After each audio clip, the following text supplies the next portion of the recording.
ગુજરાતમાં વિધાનસભાની ચૂંટણી આ મહિનામાં જાહેર થવાની શક્યતા વચ્ચે ભાજપ દ્વારા કેન્દ્રીય મંત્રીના પ્રવાસનું આયોજન કરવામાં આવ્યું છે। ભાજપ દ્વારા અન્ય રાજ્યના સંગઠનોના હોદ્દેદારો સાથે કેન્દ્રીય મંત્રીઓ પણ કામે લગાડી દેવામાં આવ્યા છે। જે અંતર્ગત કોંગ્રેસનો ગઢ ગણાતા તાપી જિલ્લાના વ્યારા અને નિઝર વિધાનસભા બેઠક પર કેન્દ્રીય મંત્રી મીનાક્ષી લેખી પહોંચ્યા હતા અને તેમના દ્વારા હોદ્દેદારો અને કાર્યકર્તાઓ સાથે બેઠકનું આયોજન કરવામાં આવ્યું હતું। જે દરમિયાન મંત્રી દ્વારા દિલ્હી मॉडल पर सवाल उभा करवामा आव्या हता। क्योंकि दिल्ली मॉडल उनसे कभी पूछ लीजिए कि कौन सा मॉडल है, ताकि आपको रिजेक्ट करने में आसानी हो। आप उनसे पूछिए कि पटेल नगर के अंदर पानी नहीं पहुंचाना क्या ये दिल्ली मॉडल है। हम लोगों को साबरमती फ्रंट देखने की आदत है, तो जहाँ जिन लोगों को साबरमती फ्रंट देखने की आदत है, ज़रा उनसे कहिए कि यमुना फ्रंट की फ़ोटो भी भेज दें आपको, तो आपको समझ आ जाएगा कि यमुना जो नदी है और कहीं बड़ी नदी थी, आज वो नाला बन के रह गई है और इतना अधिक उसमें प्रदूषण का स्तर है और हर चीज़ के ऊपर बहाने। और जब एसटीपी प्लांट्स लगाने की बात आती है तो 67 प्लांट कागज़ों पर लगे होते हैं, जिसका 50% भी काम नहीं कर रहा होता। पानी की व्यवस्था दिल्ली में नहीं हो पाई, जहाँ 200 मीटर तक पानी नहीं मिलता वहाँ पानी की व्यवस्था है, हर घर नल से जल की व्यवस्था है, लेकिन दिल्ली में नहीं है।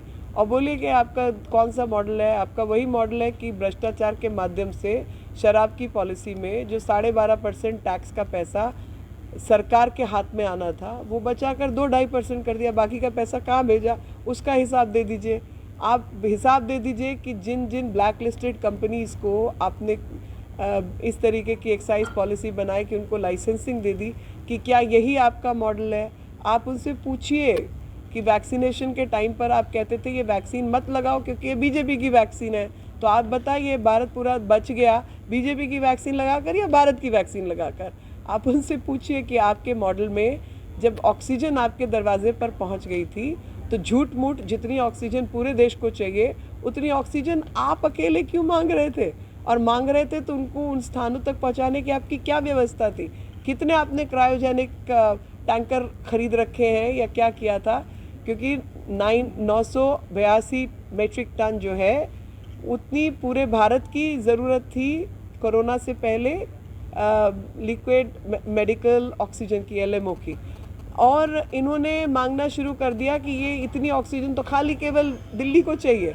तो दिल्ली को जब उतनी ऑक्सीजन मिलने लगे, आप सोचिए 10,000 मेट्रिक टन के हिसाब से भारत ने एक हफ्ते के अंदर ऑक्सीजन प्रोड्यूस की, क्योंकि नेतृत्व जो है वो मोदी जी खुद पर्सनली कर रहे थे, ला के दरवाजे पे खड़ा कर दी। तो दिल्ली के अंदर किस अस्पताल में ऑक्सीजन जानी है इसका ज्ञान दिल्ली की सरकार को नहीं था। तो ऐसी अव्यवस्थित मॉडल को क्या दिल्ली मॉडल कहते हैं?